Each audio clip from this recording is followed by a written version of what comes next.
सुप्रभात प्यारे बच्चों। हिंदी ई शिक्षण कार्यक्रम की इस कड़ी को आगे बढ़ाते हुए आज हम व्याकरण नयन के पाठ 18 कारक के विषय में पढ़ेंगे। बच्चों, आइए उदाहरण के द्वारा इसे समझने का प्रयास करते हैं। यामिनी साइकिल से गिर पड़ी। खिलाड़ी ने बॉल फेंकी।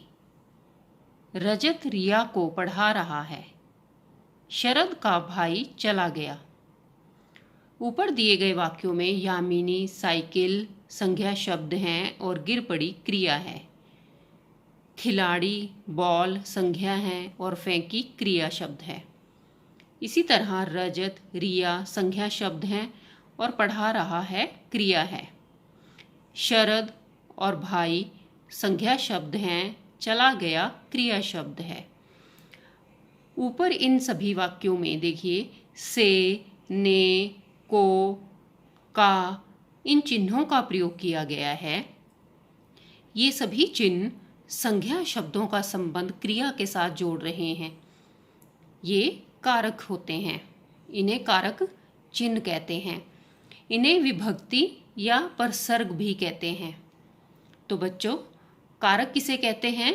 संज्ञा या सर्वनाम के जिस रूप से उसका संबंध क्रिया तथा दूसरे शब्दों के साथ पता चलता है उसे कारक कहते हैं। कारक के 8 भेद होते हैं। कर्ता कारक, कर्म कारक, करण कारक, संप्रदान कारक, अपादान कारक, संबंध कारक, अधिकरण कारक और संबोधन कारक। हमने कारक के जो 8 भेद पढ़े हैं उन सभी कारक के अपने अपने कारक चिन्ह होते हैं। तो आइए इसे पढ़ते हैं। कर्ता ने कर्म को करण से के द्वारा, संप्रदान को के लिए, अपादान से अलग होना, संबंध का की के रा री रे, अधिकरण में पर, संबोधन हे अरे। बच्चों, आप इस तालिका को अवश्य याद करें। सबसे पहले कर्ता कारक के बारे में पढ़ते हैं। कर्ता का अर्थ होता है क्रिया को करने वाला। वाक्य में जिसके द्वारा क्रिया की जाती है उसे कर्ता कारक कहते हैं। इसका चिन्ह ने है। कर्ता कारक का प्रयोग 2 प्रकार से होता है, परसर्ग सहित और परसर्ग रहित, यानी चिन्ह के साथ और चिन्ह के बिना। रोहित ने कविता लिखी। रोहित कविता लिखता है। अब इस वाक्य में यहाँ पर ने चिन्ह दिया गया है, लेकिन इस वाक्य में ने चिन्ह नहीं है। लेकिन दोनों ही वाक्यों में कार्य को करने वाला कौन है? रोहित है। आइए कर्ता कारक के कुछ उदाहरण पढ़ते हैं। कर्ता कारक की पहचान करने के लिए कौन और किसने लगाकर प्रश्न पूछना चाहिए और जो उत्तर मिले वह कर्ता कारक होता है। सुरभि चित्र बनाती है। कौन चित्र बनाती है? उत्तर हमें मिला सुरभि, तो सुरभि यहाँ पर कर्ता कारक है। पिताजी ने दरवाज़ा खोला। किसने दरवाज़ा खोला? उत्तर मिलता है पिताजी ने, तो यहाँ पर पिताजी कर्ता कारक हैं। कर्म कारक, वाक्य में शब्द के जिस रूप पर क्रिया का फल पड़ता है उसे कर्म कारक कहते हैं। इसका परसर्ग चिन्ह को है। यह भी 2 प्रकार से प्रयोग होता है, परसर्ग सहित और परसर्ग रहित। मदारी बंदर को नचाता है। इस वाक्य में मदारी कर्ता है, नचाता है क्रिया है। किसे नचाता है? बंदर को, तो यहाँ पर बंदर कर्म है, यानी नचाता है क्रिया का फल बंदर के ऊपर पड़ रहा है। सौरभ सेब खाता है। इस वाक्य में सौरभ करता है, खाता है क्रिया है, और खाता है क्रिया का फल सेब के ऊपर पड़ रहा है, इसलिए यह कर्म कारक है। कर्म कारक के कुछ और उदाहरण पढ़ते हैं। कर्म कारक की पहचान करने के लिए क्या और किसे लगाकर प्रश्न करना चाहिए और जो उत्तर मिले वह कर्म कारक होता है। वैष्णवी सितार बजाती है। वैष्णवी क्या बजाती है?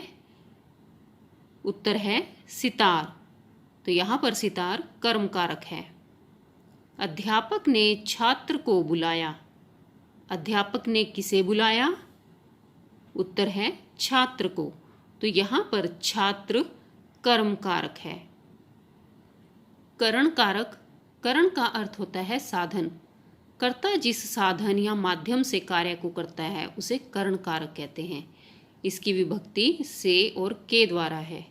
आइए उदाहरण के द्वारा इसे समझते हैं। विनीत चाकू से सेब काट रहा है। काट रहा है क्रिया है। किससे काट रहा है? साधन क्या है? चाकू। श्वेता बस के द्वारा आगरा गई। गई यहाँ पर क्रिया है और किस माध्यम से गई? बस के द्वारा।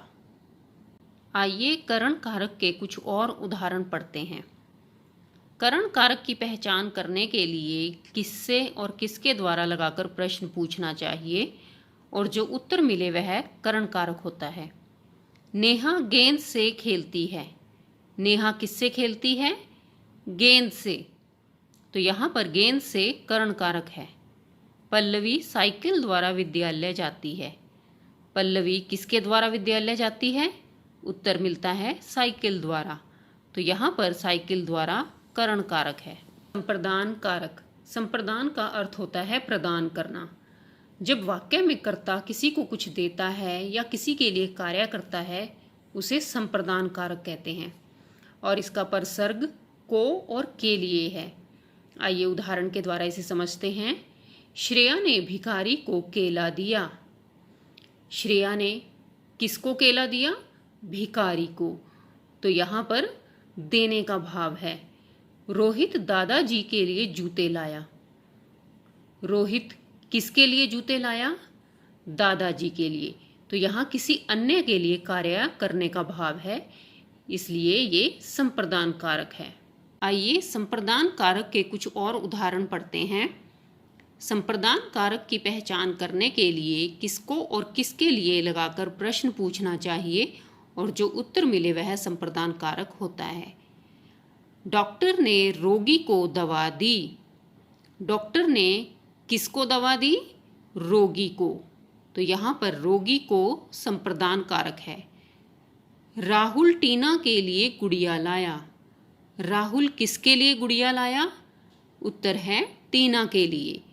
तो यहाँ पर कार्य दूसरे के लिए किया गया है, इसलिए ये संप्रदान कारक है। बच्चों अब कर्म कारक और संप्रदान कारक में अंतर पढ़ते हैं।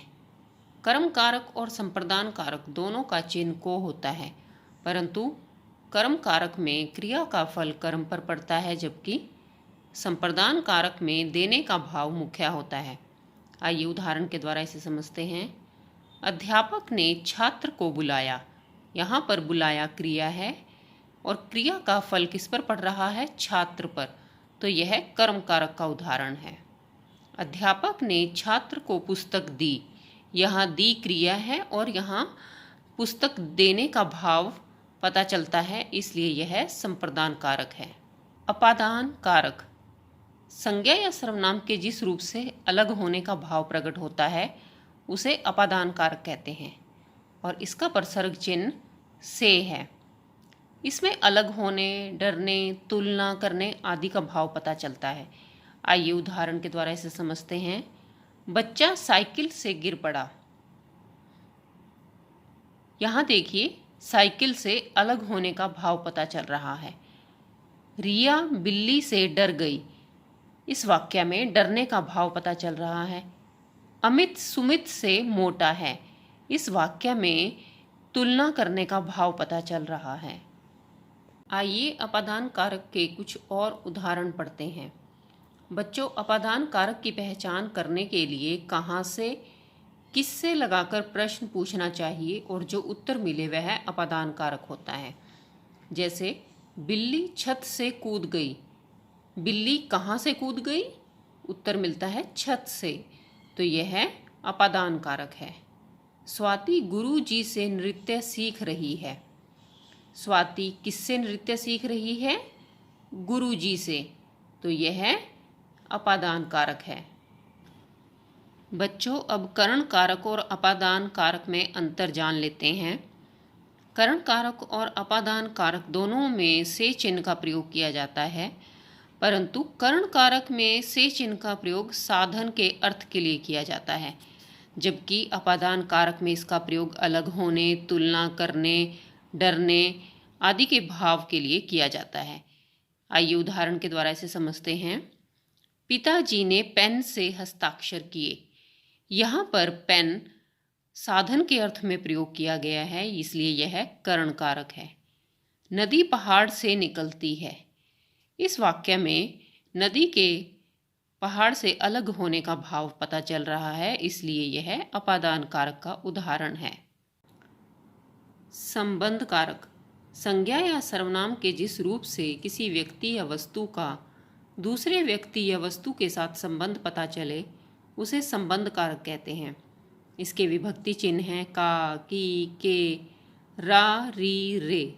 आइए उदाहरण के द्वारा इसे समझते हैं। शिखा का भाई डॉक्टर है। प्रांजलि की पेंसिल खो गई। मनु के पेट में दर्द है। मेरा मित्र चला गया। मेरी मामी जी कल आएंगी। मेरे पिताजी कवि हैं। अब इन वाक्यों में शिखा का भाई, प्रांजलि की पेंसिल, मनु के पेट, मेरा मित्र, मेरी मामी जी, मेरे पिताजी, ये शब्द आपस में एक व्यक्ति का दूसरे व्यक्ति के साथ संबंध बता रहे हैं, इसलिए यह संबंध कारक हैं। आइए संबंध कारक के कुछ और उदाहरण पढ़ते हैं। बच्चों, संबंध कारक की पहचान करने के लिए संज्ञा या सर्वनाम शब्दों के साथ किसका, किसकी, किसके आदि लगाकर प्रश्न पूछना चाहिए और जो उत्तर मिले वह संबंध कारक होता है। देखिए, रोहित की कमीज फट गई। किसकी कमीज फट गई? उत्तर है रोहित की, तो यहाँ पर रोहित की संबंध कारक है। आज मेघा का भाई आएगा। आज किसका भाई आएगा? उत्तर है मेघा का, तो यहाँ पर मेघा का संबंध कारक है। अधिकरण कारक। अधिकरण का अर्थ होता है क्रिया का आधार। संज्ञा या सर्वनाम के जिस रूप से क्रिया के आधार यानी क्रिया के स्थान या समय का बोध हो उसे अधिकरण कारक कहते हैं। इसके परसर्ग में तथा पर होते हैं। आइए उदाहरण के द्वारा इसे समझते हैं। बंदर कमरे में बैठा है। यहाँ क्रिया का स्थान पता चल रहा है, कमरे में। पुस्तक मेज पर रखी है। कहाँ रखी है? मेज पर। यह क्रिया का स्थान बता रहा है। मेरी परीक्षाएं मार्च में होंगी। किस में होंगी? मार्च में, तो यह क्रिया का समय बता रहा है। आइए अधिकरण कारक के कुछ और उदाहरण पढ़ते हैं।